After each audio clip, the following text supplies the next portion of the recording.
participación esta tarde y agradecer a Fernando que haya elegido el Centro Cultural para presentar su libro en esta víspera del Día del Libro, el enigma del ferry y la Gaete.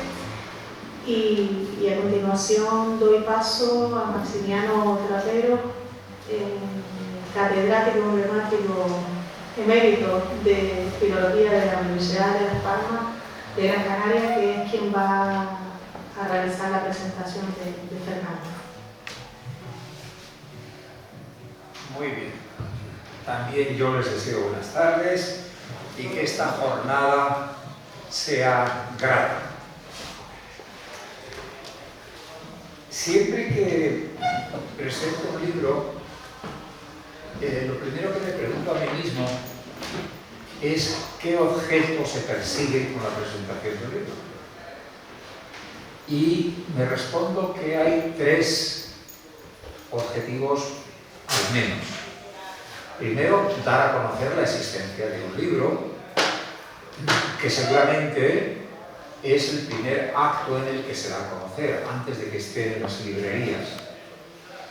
Porque otras maneras puede haber para conocer ese libro, que es que se le haya hecho una entrevista y haya aparecido en la prensa o en los medios de comunicación su existencia. El segundo objetivo es que le corresponde al presentador que ha elegido el autor hacer una valoración de ese libro. Y la valoración obviamente tiene que ser positiva, porque si no, no estaríamos aquí. Y la tercera, hacer una invitación a la lectura. Si este tercer objetivo no se logra o no se incita con esta presentación, evidentemente hemos fracasado. Así que yo espero que mi intervención, que no va a ser un discurso, va a ser un diálogo con el autor. No una entrevista, sino un diálogo. Yo me he leído el libro, obviamente, he tomado notas y me he preguntado o me he interrogado sobre determinadas cuestiones que el autor ha planteado en el libro. Como yo soy filólogo, me interesa fundamentalmente el proceso de la creación de esa novela. Fernando Gómez ha escrito una novela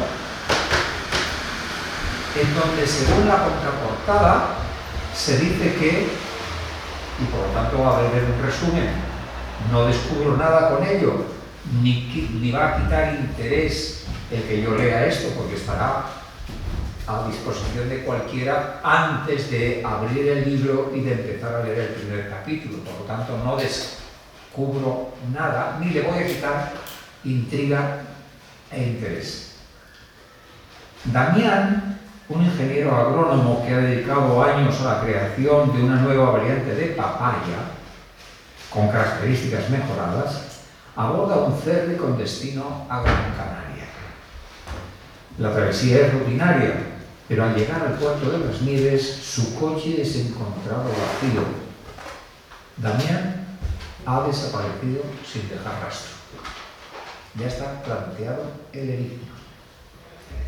La policía inicia una investigación, pero las pistas son escasas. No hay evidencia de que Damián se haya lanzado al mar.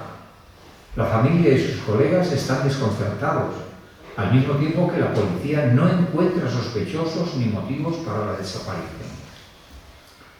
Las pistas que siguen los inspectores Molero y Montes de Oca los adentran en el mundo de las exploraciones agrícolas, pero no parecen acercarlos a la verdad. Sin abandonar la investigación, Montes de Oca se siente obligado a enseñar a su colega, Molero, de vacaciones en la isla, los lugares más emblemáticos de la geografía local, mientras se deja ayudar en las pesquisas para desentrañar el misterio. Dejo para después el último párrafo de la contraportada.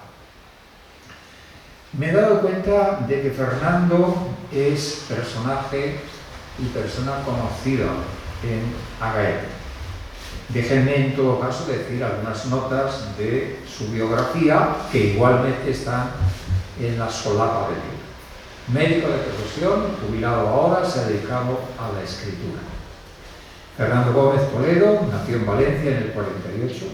Trabajó inicialmente en su ciudad natal hasta trasladarse en 1977 a Las Palmas de Gran Canaria y actualmente comparte residencia entre ambas ciudades.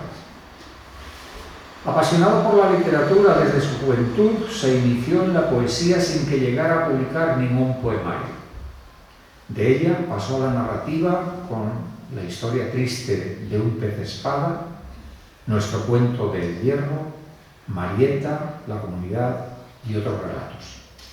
En teatro ha estrenado, con muy buena aceptación por parte del público, Las muchachas que algunos fuimos y El trabajo me mata. Tiempos modernos, Bis, editorial Alféizar, fue su primera novela y con Morir dos veces, editorial Círculo Rojo, retornó a su ciudad natal y el entorno más cercano donde se desarrollan los hechos. Gustavo Pisotón entra en el grupo, supuso una vuelta a la ficción en el escenario de su primera novela, dejando claro que la línea divisoria con la realidad puede ser muy delgada. Finalmente, El enigma del ferry de Agaete es una novela policíaca en la que el inspector Molero, al mismo tiempo que conoce las Islas Canarias y las costumbres de sus pobladores, colabora con la policía local en la resolución del crimen. Crimen, enigma, ferry, Agaete, un personaje que desaparece. Y viene ahora el último párrafo de la contraportada, que me interesa especialmente. El enigma del ferry de Agaete es una novela de suspense que explora los límites de la ambición humana y el valor incalculable del conocimiento. Repito, la ambición humana y el valor del conocimiento. A través de giros inesperados y revelaciones impactantes, el lector es llevado hasta el desenlace en un viaje que los policías convierten en emocionante. Primera pregunta: ¿quién escribe las contraportadas, Fernando? Bueno, pues hay editoriales que ayudan bastante, hay otras que ayudan muy poco. Yo tengo experiencia con 3 de ellas y hay otras que no ayudan nada, de manera que terminas por o bien ayudar tú mucho o bien que ellos te ayuden poco. Finalmente, entonces, ¿quién escribió esta contraportada de este libro tuyo? Me parece que esta editorial es de las que ayudó poco. ¿Por qué esas dos valoraciones finales que yo acabo de resaltar y de repetir, que son la ambición humana y el valor incalculable del conocimiento? ¿Cómo se manifiestan esas dos condiciones en esta novela? Bien, yo creo que en todas las novelas, por supuesto las policíacas, hay unos determinados motivos muy concretos, de manera que en los motivos de los crímenes, en casi todos ellos, la ambición prima mucho. Es decir, pues probablemente la ambición puede ser, todos sabemos que sana, y hay ambiciones descontroladas, es decir, ambiciones que lo que pretenden es apropiarse de los valores de otra persona, de sus conocimientos. Eso es la ambición, es decir, el camino fácil al que recurren en gran medida los criminales. Y luego el valor del conocimiento, y yo le doy mucha relevancia hoy en día, porque como tenemos la información tan próxima a través de las redes, de Internet, todo es tan cercano, entonces pues hay la tendencia a pensar que el conocimiento es muy fácil de adquirir o es innecesario adquirirlo. porque en un momento determinado pues conoces en Internet, y más ahora con la inteligencia artificial, y lo alcanzas rápidamente y sin apenas esfuerzo. Pero no estoy de acuerdo en esa valoración, porque el conocimiento, y creo que además en eso tengo experiencia por mi profesión ejercida durante tantos años, es decir, una cosa es conocer una cosa y otra cosa es decir, tener los datos y otra cosa es interpretarlos. Como médico que soy y he ejercido durante muchísimos años, la experiencia que tenemos de gente que mira en Internet en la mayoría de las ocasiones es muy negativa, precisamente por eso, porque cogen los datos, pero luego hay que interpretarlos y posiblemente eso es lo difícil. Es muy curioso que cuando hubo una persona de estas que ha entrado en Internet para ver lo que le pasa y luego acude al médico,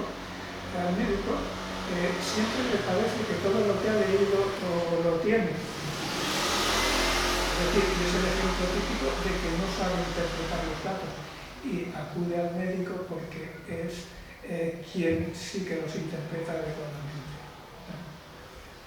En la novela hay un crimen, hay una investigación policial y finalmente se desvelan los autores del crimen, cómo fue. ¿Podrías calificar esta novela tuya de novela negra, ya que tan de moda está el género negro? Seguramente sí, es decir, una novela policíaca se limita a un crimen y a unos policías que investigan y procuran resolver ese crimen y encontrar a los criminales. Eso es en esencia la definición de una novela policíaca, la definición clásica, una novela tipo Agatha Christie, pero esta tiene otras cosas. De hecho, pues bueno, lo que hablabas antes, de que hay una especie de paseo por la isla. El inspector Montes de Oca, que es el encargado de la investigación, pues tiene aquí un colega de la península y le enseña lo más emblemático, de manera que hay algo adicional a la investigación. Y luego, adicional también a la investigación, está el hecho de que el protagonista inspectore, o digamos, el desaparecido, pues es un ingeniero agrónomo y he aprovechado para hablar mucho acerca del cultivo de las papayas y de cómo se mejoran, es decir, cómo se mejoran las especies. De manera que sí, que seguramente tiene más casi de novela negra que de novela policíaca. Bueno, has adelantado algunas de las cuestiones claves de la novela, porque en efecto podríamos decir que hay dos temas. Corrígeme o dime si no estás de acuerdo con esta interpretación mía. En la novela hay dos historias que se están entrecruzando o que caminan paralelas.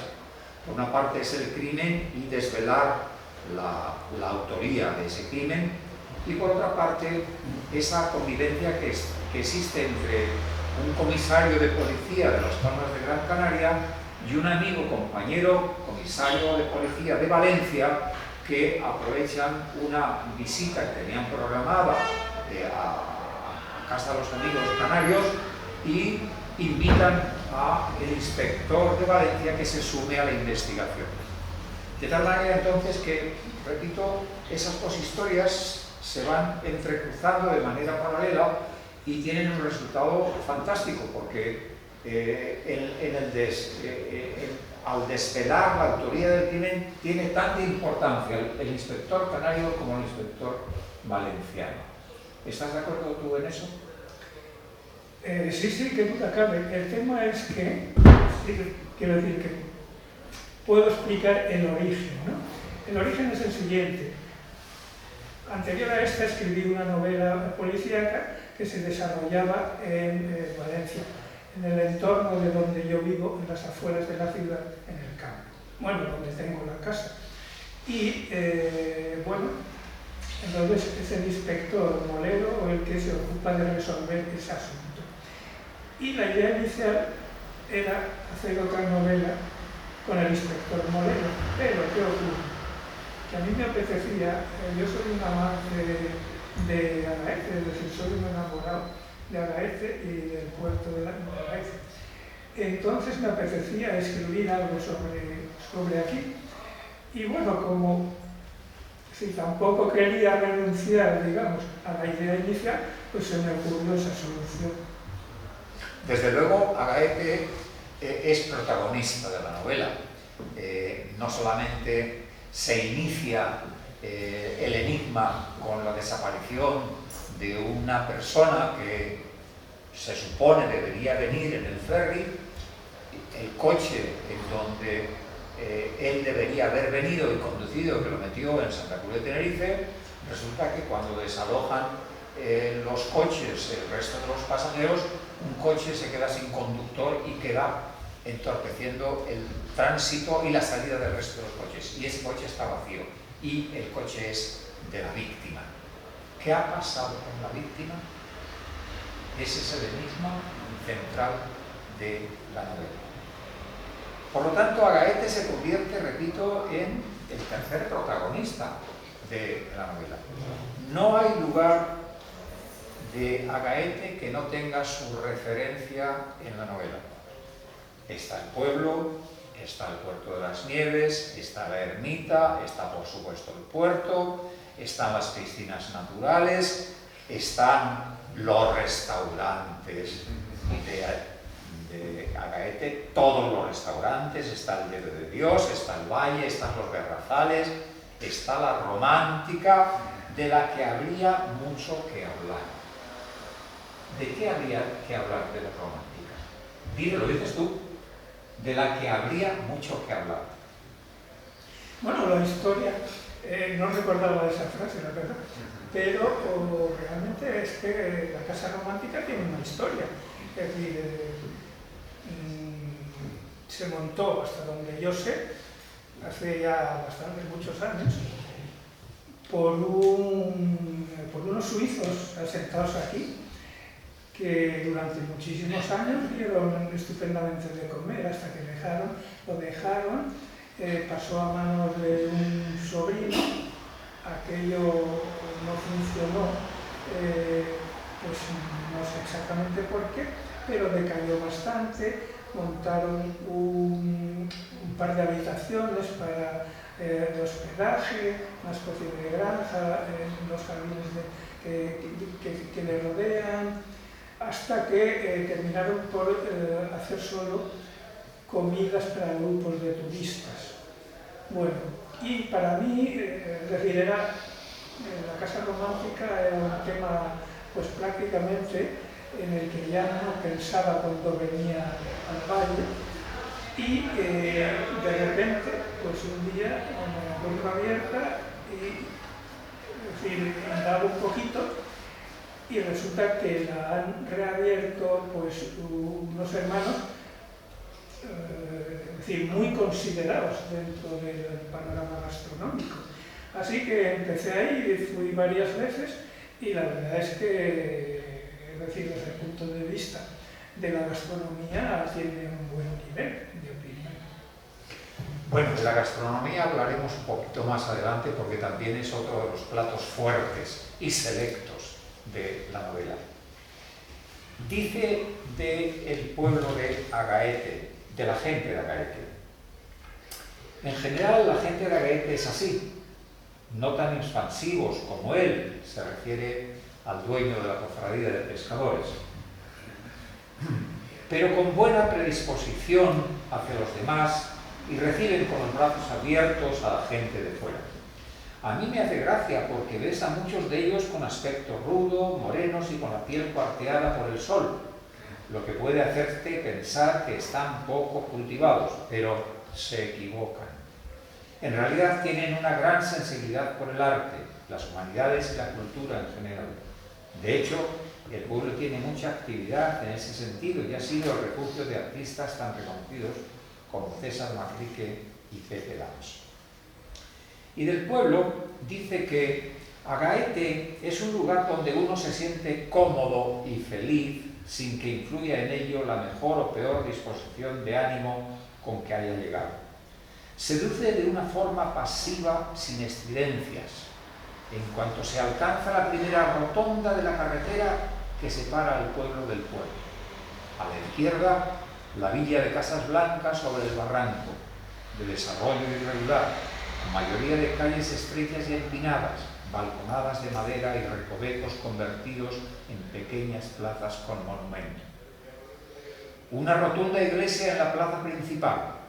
A su derecha, el puente viejo de piedra que puede llevarte al puerto o en dirección contraria a El Risco y a la aldea de San Nicolás. Frente a la iglesia, el otro lado de la plaza, el bar de Pepe el Perola, con el paso del tiempo convertido en una institución, posiblemente por el temperamento controvertido de su dueño, a quien ese mismo tiempo pasado ha dulcificado hasta cierto punto su carácter agreste. Hacia el interior se encuentra la Casa de la Cultura, donde estamos, la biblioteca y el ayuntamiento, ejemplos de la arquitectura típica canaria, con un patio interior alrededor del que se distribuyen todas las dependencias y con abundante madera de pasillos y balconadas, colmadas estas de helechos. En la parte baja, pegado al barranco, se encuentra el Huerto de las Flores, auténtico jardín botánico con más de 100 especies de árboles tropicales traídos de muchas partes del mundo, especialmente de América, perfectamente aclimatado y que crearon el ambiente más favorecedor para los paseos y conversaciones de los tres poetas isleños, Tomás Morales, Alonso Quesada y Saulo Toro. ¿Estás conforme con la edición? Una cosa es la escritura y otra cosa es cómo se presenta esa escritura.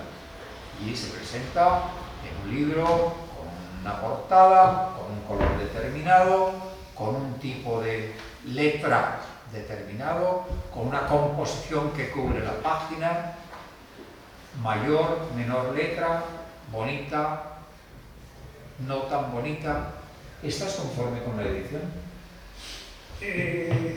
Yo soy un inconformista en Gran Bretaña. Entonces, me encantó la portada, me gustó fue la primera que me propusieron y la acepté sin ningún tipo de modificación, me gustó mucho.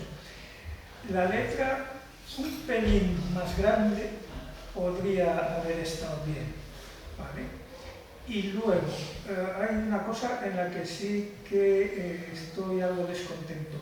La última novela, la novela previa a esta, la editó la misma editorial y fue perfecto el texto, sin errores ortotipográficos ni de otra naturaleza. Y en esta sí que hay algunos, e incluso hay un error bastante grosero. Y es que hay un nombre cambiado. Entonces, pues, eso ya te digo, es un error pues, no sé, que no se debió de haber cometido. Es muy difícil que un libro, sea de la temática que sea y del tipo que sea perfecto. Menéndez Pidal, el padre de la filología española, uno de los hombres más sabios del siglo XX, quería que sus libros salieran pulcros, sin una simple errata. Y era Espasa Calpe quien publicaba los libros de Menéndez Pidal. Naturalmente tenían que salir impecables, puesto que se trataba de la historia de la lengua, de la historia de la filología, y por lo tanto había transcripciones fonéticas que tenían que tener exactamente la grafía exacta de lo que se quería decir. Y daba una moneda al corrector de sus libros por cada una de las erratas que encontraba. Con lo cual, el corrector de estilo se ponía, digamos, las gafas de ver más largo, porque ahí de ello radicaba su beneficio económico. Y hay otra anécdota de otro gran filólogo español, Lázaro Carreter, en donde se atrevió a poner una nota en la primera página del libro.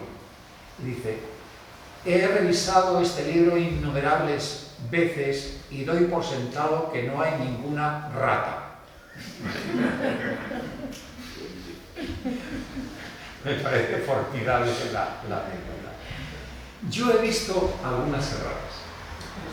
Yo he visto algunas erratas que naturalmente no te voy a decir, que no voy a hacer aquí, porque son erratas, iba a decir lógicas, suelen ocurrir. Es decir, es lo normal es que haya erratas. Pero a mí no me gusta que haya una cabecera en el libro. Las cabeceras son ustedes que se pone el título, normalmente se pone el título a la izquierda y el autor a la derecha, o al revés, el autor y el título. Mientras que en este libro se pone el autor arriba y el título abajo. Y esto es la primera vez que yo lo veo. La primera vez que yo lo veo. Pregunta a tu editor a ver por qué decidió eso. Hay después, efectivamente... si vas a cambiar de cuestión, déjame que hago... Bien, respecto a las erratas, este libro está trabajadísimo, trabajadísimo. Es decir, yo mismo le hice numerosas revisiones y luego pasó por lo que se llama un editing, y luego que es un trabajo muy considerable respecto a todo, los personajes, los ambientes, todo, y luego, por supuesto, la corrección de ortotipográfica y la corrección de estilo. Vale. Y hablando de erratas, error, quizás lo haya cometido yo, porque a pesar de todas esas correcciones, yo creo que la editorial posiblemente terminó maquetando la que no era la última versión, pienso. Pero cometí un error, es que además de la editorial, yo tengo 3 personas que leen mis libros antes de ser editados. Una de ellas está especializada en encontrar errores. ¿Le pagas? No, es un amigo de la infancia. Vale, pero además es de una meticulosidad extraordinaria. Y él, además, se complace mucho cada vez que encuentra una errata. Y me ha llegado a decir que, si aparece alguna, tengo que insistir mucho en revisar esto, porque hacerlo de forma con mucha meticulosidad, porque yo he llegado a encontrar erratas incluso en los libros de García Márquez. ¿Sabes? Y eso le alegra mucho a él. Vale, el error fue mío porque no lo revisó. El autor suele ser el peor corrector, porque lee lo que no está escrito. Lee aquello que cree que ha escrito, pero no exactamente lo que está escrito. En todo caso, esos no tienen importancia. Lo que sí tiene importancia es la buena prosa que Fernando utiliza y domina. La buena prosa que Fernando utiliza. Es una prosa eminentemente narrativa, directa, hay mucho diálogo. Y Fernando creo que tiene oficio de escritor. Domina, digamos, las técnicas narrativas. Y eso es lo más importante. Eso es lo más importante. De tal manera que una novela que se inicia con un crimen, que se manifiesta ese crimen en la primera página y se resuelve en la última, te tiene en vilo durante 300 páginas. Te tiene en vilo y por lo tanto esa intriga es lo que hace que la lectura se te convierta en apasionante. Ahora bien, Fernando, tú como yo somos peninsulares de origen y traemos nuestro dialecto de origen peninsular, tú valenciano y yo castellano, pero nos hemos aclimatado en Canarias y tú escribes una novela de Canarias y seguramente estás utilizando los giros y el diálogo y el texto y el léxico de Canarias. Utilizas muchos cultismos. Se nota que eres un hombre culto, leído, sabio de las cosas que escribe. Ustedes sabían, yo no, y por eso se lo pregunto a ustedes. ¿Habían oído alguna vez una planta que se llama aguaribaye? Yo no lo había leído nunca. Aguaribaye. Nunca. ¿Ustedes habían leído o utilizado la palabra labilidad? Yo no, nunca. Con el significado de débil. ¿Ustedes habían utilizado u oído en Canarias hablar de los extrarradios de la ciudad como arrabales? Tú sí, porque eres asturiano. Pero en Canarias no se usa la palabra arrabal. Es muy castellano. Es muy castellano. Es decir, todas las ciudades medievales tienen sus arrabales. Pero en Canarias no existe.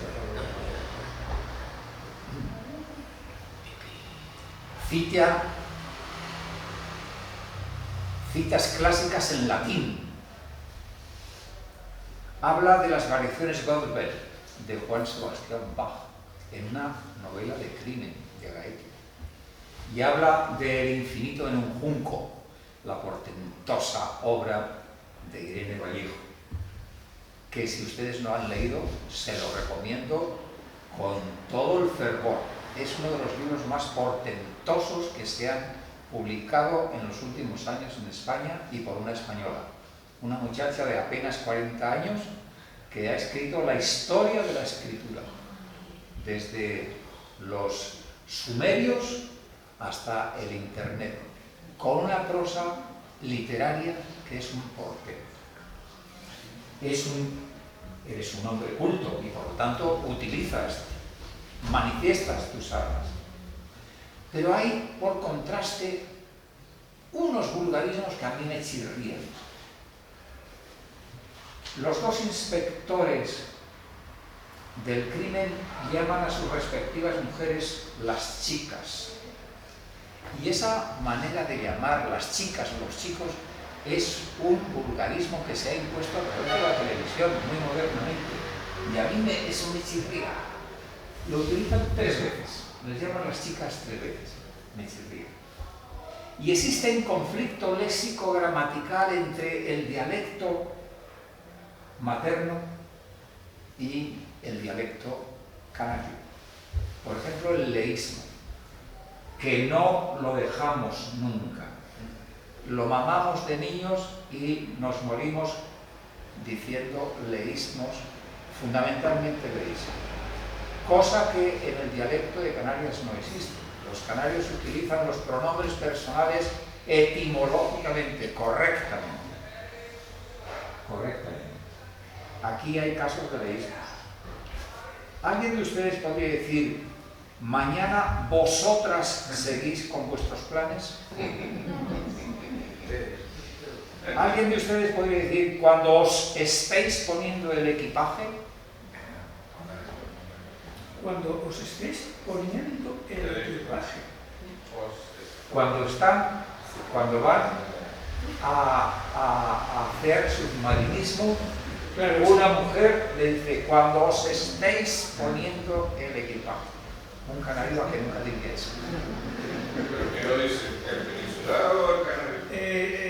Pues bueno, antes hablábamos de las erratas y puede que esta sea una de ellas, porque a mí también me chirría, realmente...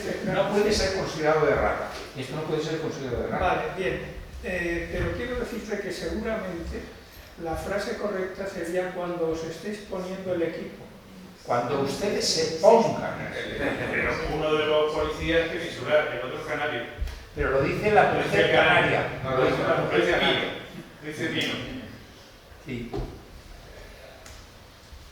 Yo, filólogo de carrera, me confieso erróneo también en la utilización del tú y del vosotros y del leísmo. Me cuesta mucho, tengo que meditar previamente antes de escribirlo. ¿Por qué? Pues obviamente porque todos los hablantes somos dialectales, todos somos dialectales, hasta el presidente de la Real Academia Española. Y eso que hemos aprendido de niños no se nos va. Entonces tenemos, cuando estamos en otro ámbito, con otra manera dialectal, obviamente tenemos que acomodarnos a ella.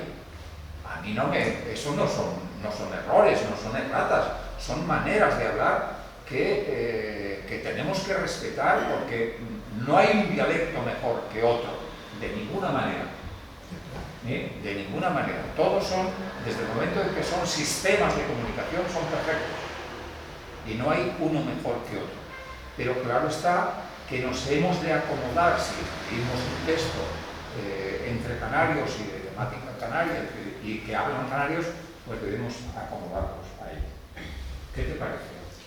Bueno, eso fue una cuestión que me planteé, claro, porque es evidente, sé perfectamente que quise hablar de otra manera que en Valencia o en Castilla y León o en Andalucía. De hecho, incluso estuve hablando de este asunto con Pepe Santana, estuvimos hablando de esto y hablando de los apellidos también. Tuvimos varias conversaciones mientras yo estaba escribiendo la novela y él me ayudó bastante. Pues, de manera que, a pesar de que yo he leído bastante a las dos, y en su caso, pues bueno, lo de los canalismos prácticamente se los dejó aquí cuando fue a Madrid, pues mi intención era efectivamente, digamos, la gente peninsular hablase como tal y la gente canaria también. De manera que sí que hay algún giro bastante canario a lo largo de la novela, pero bueno, no sé si ahí llegué a la perfección o no, posiblemente no, ¿sabes? Bueno, seguramente estas cosas que yo acabo de decir son meras anécdotas que ustedes me perdonarán por la profesión que tengo y por la manía persecutoria que yo tengo en la lectura de estas cuestiones. Fernando dije antes que hay dos temas centrales que van de unas veces de una manera paralela y otras veces se entrecruzan. El más importante, obviamente, es el desvelar el crimen que se ha cometido o que aparenta, porque en realidad no se sabe si ha habido un crimen o no ha habido un crimen, porque la víctima no aparece, y por lo tanto estamos ahí en vilo en saber si ha habido o no ha habido crimen. Pero después está la otra parte de las visitas que el policía canario y la pareja suya invitan a la pareja que viene de Valencia a conocer la isla. Y el conocimiento que Fernando tiene de la isla es portentoso, como antes he dicho, y no queda atrás o no queda por delante el conocimiento que tiene de Agaete. Desde luego, los mejores restaurantes de Gran Canaria están aquí, o sea que podría ser una guía perfecta del buen comer. El enigma del fraile de Agaete podría convertirse en una guía del buen comer, porque no solamente nombra los nombres de esos restaurantes, sino los menús más selectos que en cada uno de ellos ofrece. Y no solamente de la comida, sino también de la bebida. Y aquí yo quiero preguntarte una cosa. Hablas de el Malvasía de Lanzarote como ese vino famoso que hizo decir elogios esdrújulos a Shakespeare y que se titula El Canary. Realmente, Canarias es famoso en Londres porque en la parte central de estos momentos es el Canary, que era el puerto donde se desembarcaban los toneles del vino de Canarias. ¿Pero tú crees que ese Canary de Shakespeare es el Malvasía de Lanzarote? Es el Malvasía de Lanzarote, que no es la cepa original de parte de Italia y de Creta. porque vino este vino aquí a través de navegantes portugueses y lo mezclaron con una cepa autóctona. Pero, es decir, en gran medida sí que lo es, porque además este es el vino que salía de Canarias, iba, es decir, a través de o bien de Portugal continental o bien de Madeira, terminaba en Londres, de manera que y llegaba como de Canarias, de origen canario, y así se le conocía. Es decir, en alguna de las obras de Shakespeare no lo cita como Malvasía, pero sí lo cita como el vino que llegaba de Canarias. El dulce creo que dice literalmente Malvasía, no Malvasía, no lo cita. Pero yo tengo entendido, no soy autoridad en vinos, tú sí. No.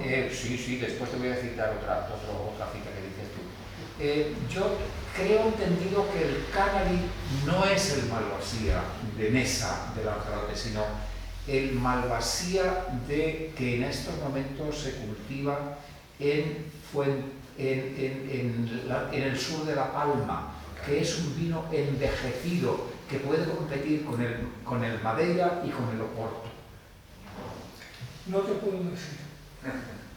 ¿Alguien de ustedes sabe de esto? En la zona de Fuencaliente, todas las laderas de Fuencaliente, ahí es donde se cultiva ese vino añejado con gran graduación de 18 grados por encima, que es el vino que resistía la travesía, porque la travesía requiere alcohol para aguantar ese leche. En cualquier caso, sí que vino de Lanzarote, porque Lanzarote sí que está citado, terminaba en Inglaterra. Sí. Posiblemente además de Lanzarote. Hay otra cosa que me interesa mucho. Antes de entrar en la sala, estuvimos hablando con unos señores de toponimia. Yo me reconozco maniático de la toponimia, de los nombres del lugar. ¿Por qué Agaete? ¿Por qué los Berrazales? ¿Por qué...? Y en una de las excursiones que hacen las dos parejas de inspectores con sus respectivas mujeres al centro de la isla de Gran Canaria, ven obviamente el Roque Nublo. Y Fernando describe el Roque Nublo como se merece describir, como ese emblema, ¿verdad?, que los gran canarios tenemos como bandera, porque incluso hasta tiene su himno. Pero tú dices ahí una cosa que me interesa mucho. Dice, Roque no nublo, sino Roque Nulo como lo llaman los viejos del lugar. Quiero que me expliques eso. Bueno, pues eso es así. Nadie me ha explicado la toponimia que a ti te interesa, por qué lo llaman así. Pero a día de hoy todavía la gente muy mayor lo llama así. ¿Tú lo has oído? Sí. ¿A cuánta gente?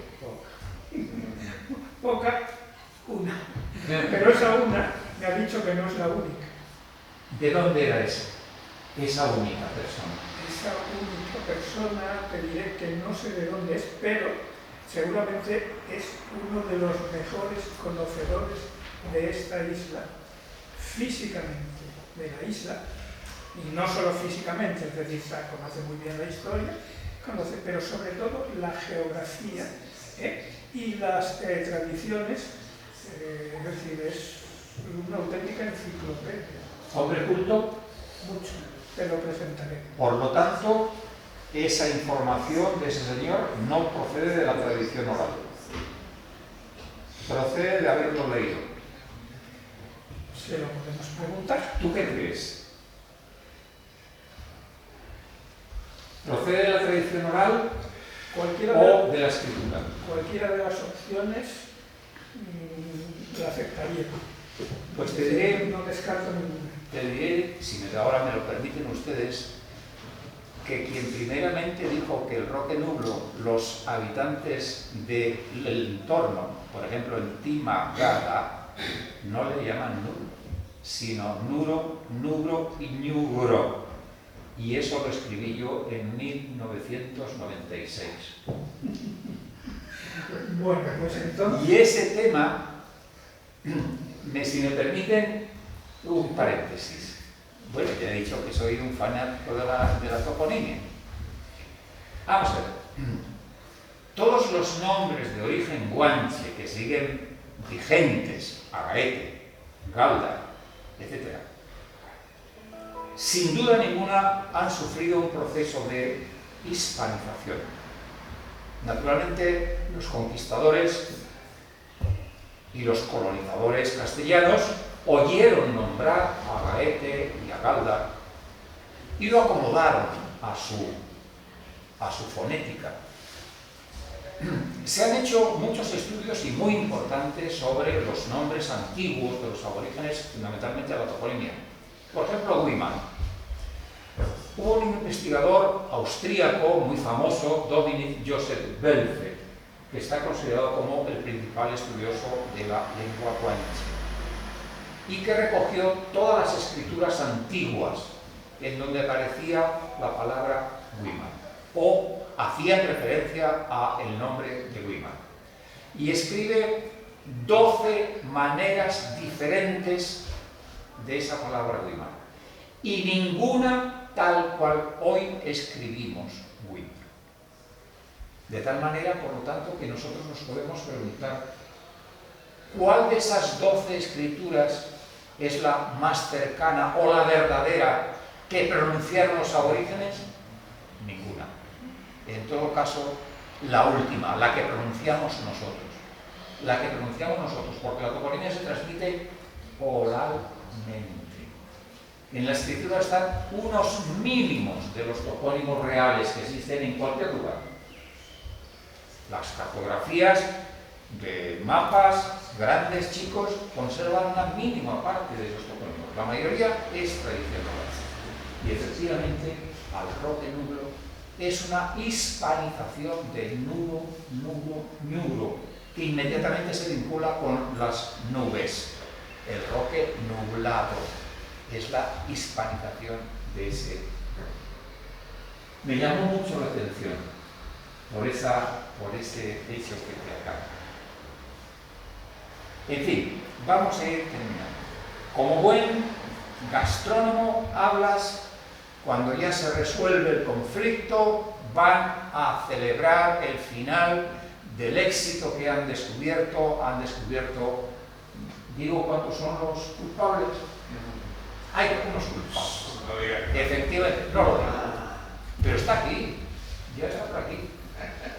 O sea que no voy a descubrir nada, no descubro nada. Bueno, han descubierto el final del crimen y van a celebrar y a festejar el éxito de su investigación a la isla del Hierro. Y comen en casa Juan. Digo esto porque yo soy del Hierro, puede ser, y conozco muy bien eso. Y dice que lo celebran con una botella de chivo. Y yo no conozco ese vino y me gustaría conocerlo. Pues te diré una cosa, es decir, no solo en el Hierro, en La Palma hay unos vinos sorprendentes, ¿sabes? Tanto blancos como tintos, y también en el Hierro. Es decir, vinos que no conocemos, pero a mí me gusta cuando voy a un sitio, es decir, un poco dejar todo lo que traigo atrás y integrarme, de manera que si voy, pues no sé, a Andalucía, pues como gazpacho y pescaditos y bebo pues algún vino andaluz. Pues lo mismo aquí en las islas hay unos vinos no muy envejecidos, pero muy bien tratados, es decir, son vinos bien elaborados, sorprendentemente, ¿sabes? Y con incluso de algún tipo de uva que para mí han sido muy poco conocidas, siguen siendo muy poco conocidas, pero que sí, no sé, alguna puede que sea autóctona incluso, o la mayoría no, pero lo sorprendente es que en una isla tan pequeña como el Hierro, que la producción de vino y el consumo pues tampoco debe ser exagerado, sean vinos también elaborados. La verdad es que no solo aquí, supongo que es la tendencia, ha sido la tendencia que de los últimos años en la península, que prácticamente han dejado de haber vinos malos. Era muy curioso porque había determinados lugares de la península, como podía ser Jumilla en Murcia, como podía ser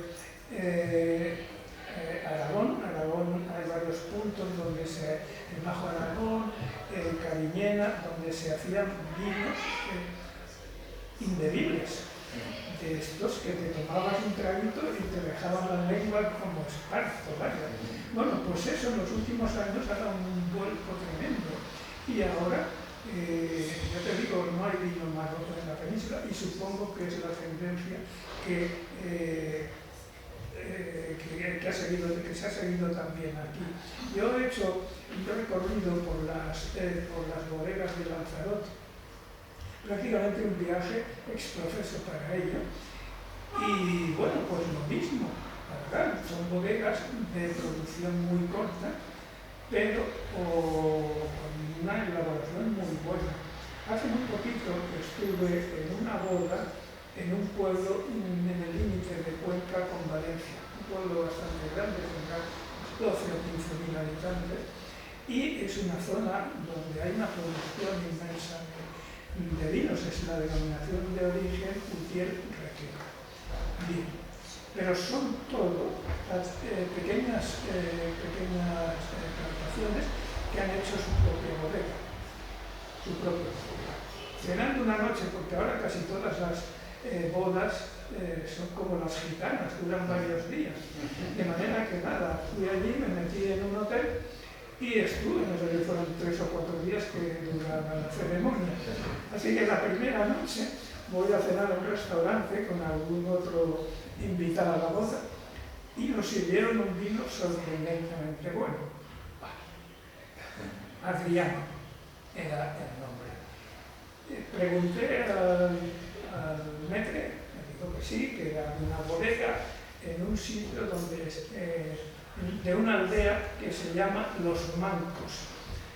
Bueno, como soy madrugador y al día siguiente no habían actividades como hasta las 10 de la mañana, me enteré, porque había mirado en las tiendas de allí y no había, entonces me enteré dónde estaba, en la aldea esa, dónde estaba y a qué hora venía.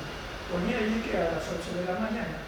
A las 8 de la mañana estaba yo en la aldea aquella que parecía el único habitante, o sea, el pueblo desierto.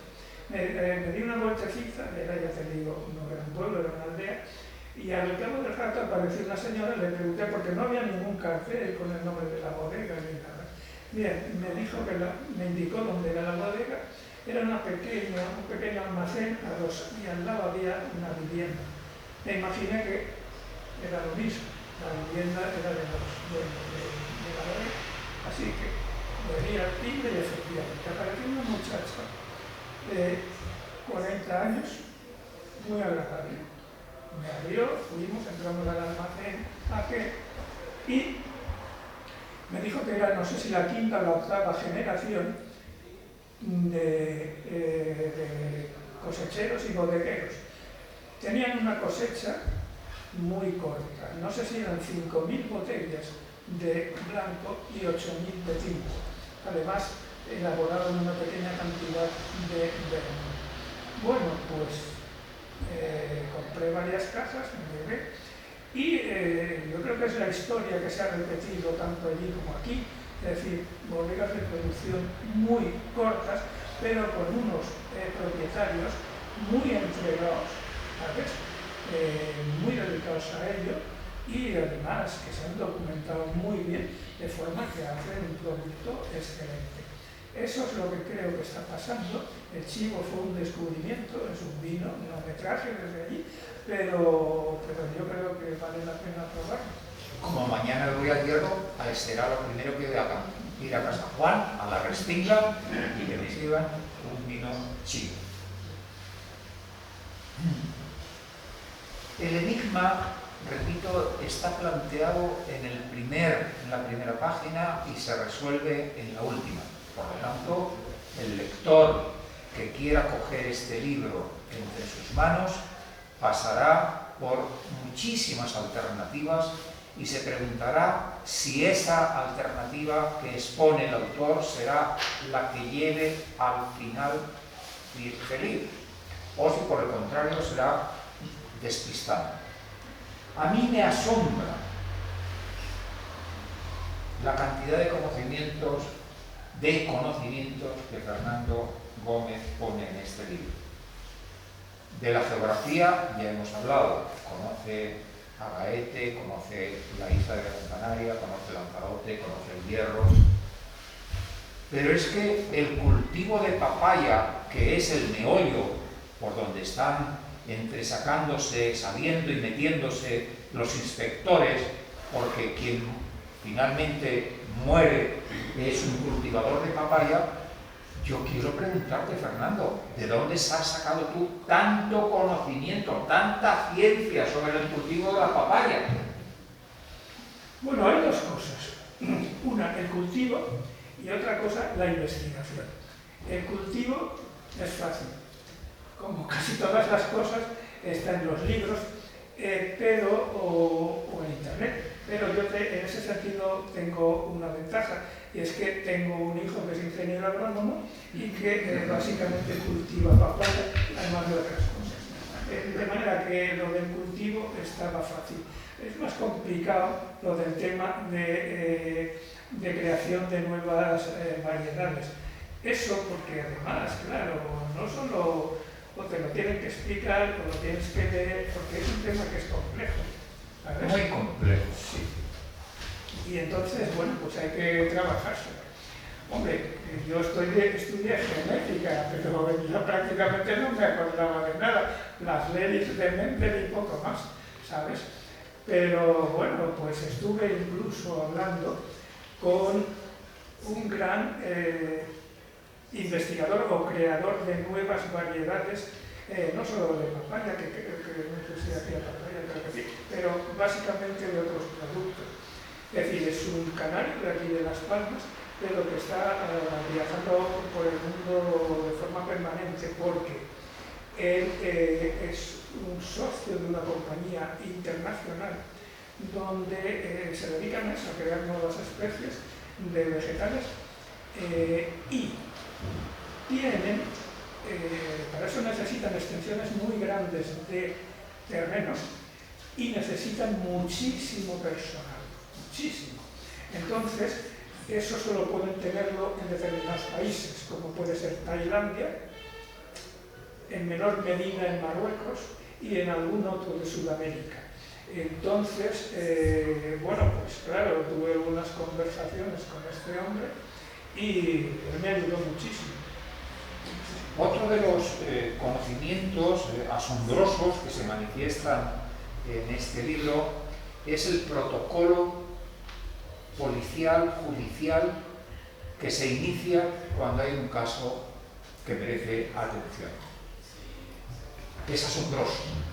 Yo he aprendido, es decir, yo creo que los que aspiren a ser policías o jueces podrían tener también un pequeño manual iniciático con este libro.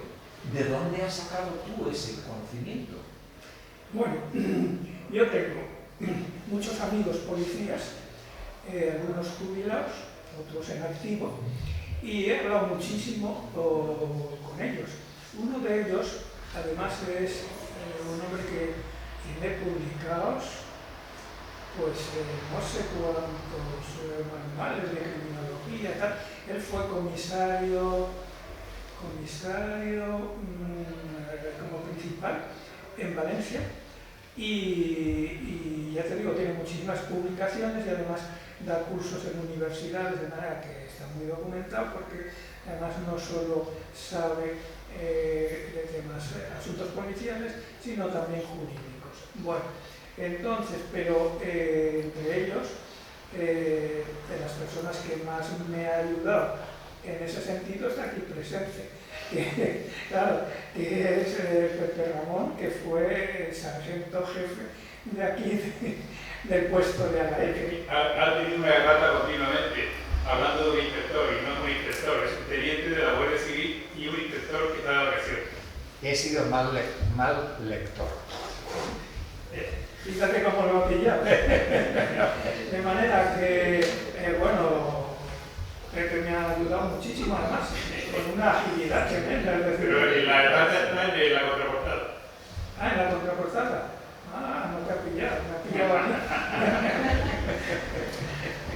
Cuando te pones enfrente de gente, yo ya lo he estado en bastantes ocasiones y me imagino que tú tantas o más, muchas veces parece que como que no son muy amigos, tío, que van a buscarte Sí, las costillas. La trama transcurre de vacaciones de la Guardia Civil, por eso. Claro. El policía está de vacaciones y colabora con el amigo que es el Guardia Civil.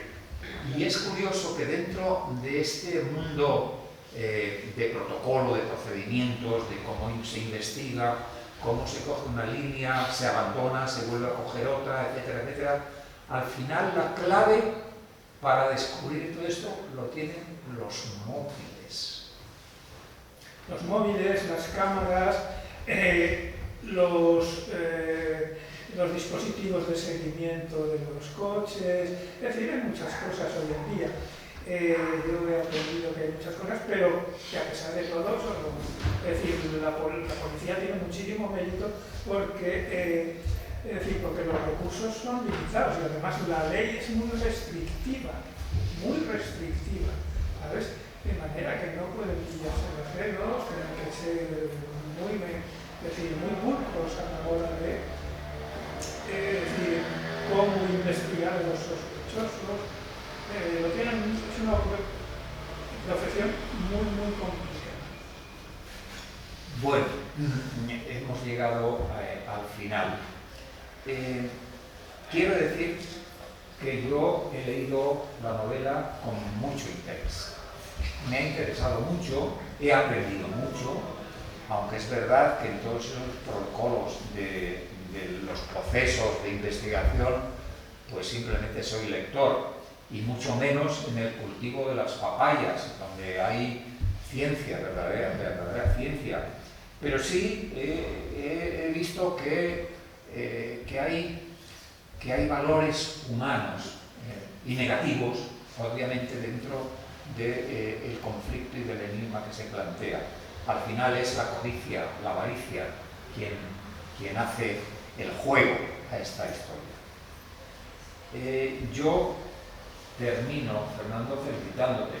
Me parece que eres un escritor de oficio, que eres un novelista en donde cualquier tema que queda en tus manos lo conviertes en novela y en ciencia. Y me parece que esas dos combinaciones no son fáciles y desde luego no son frecuentes. Finalmente, ¿qué más quieres añadir a esta presentación?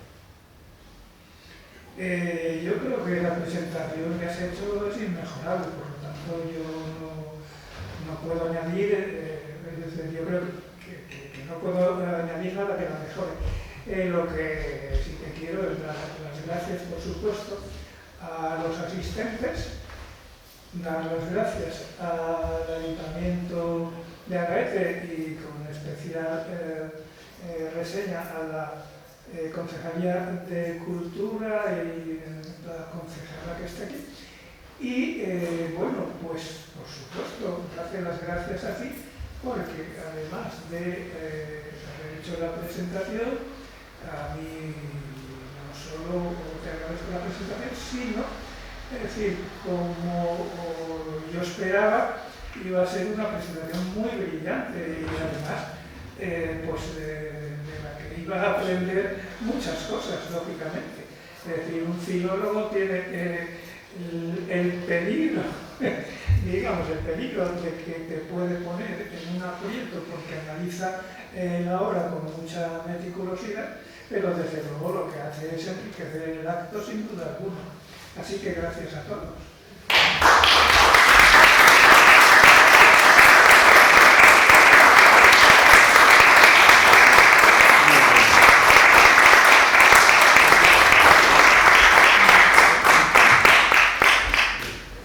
Muy bien, concejal. Carla, ¿quieres? Nos gustaría invitarlos a que hagan la presentación en la radio municipal también, porque la verdad que Era para grabarlo y Está recogido el guante.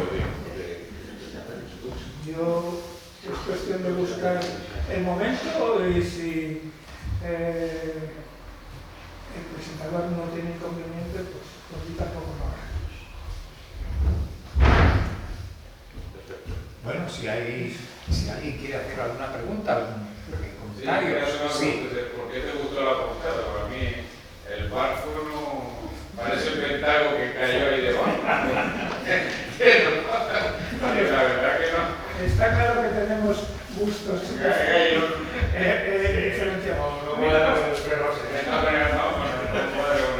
A mí me parece una portada muy armónica. Además, el colorido es muy distinto al del resto de mis novelas. Es decir, me pareció un color agradable que se ajusta un poco al ambiente del Puerto de las Nieves. Es decir, ese cielo muy azul en ocasiones, pero un poco, es decir, grisáceo en otras. Vale, es una portada muy sencilla y que, bueno, lo dice todo, es decir, hay un ferry y un título que pone Enigma, algo ha pasado ahí. Me pareció, vamos, agradable y sencillo.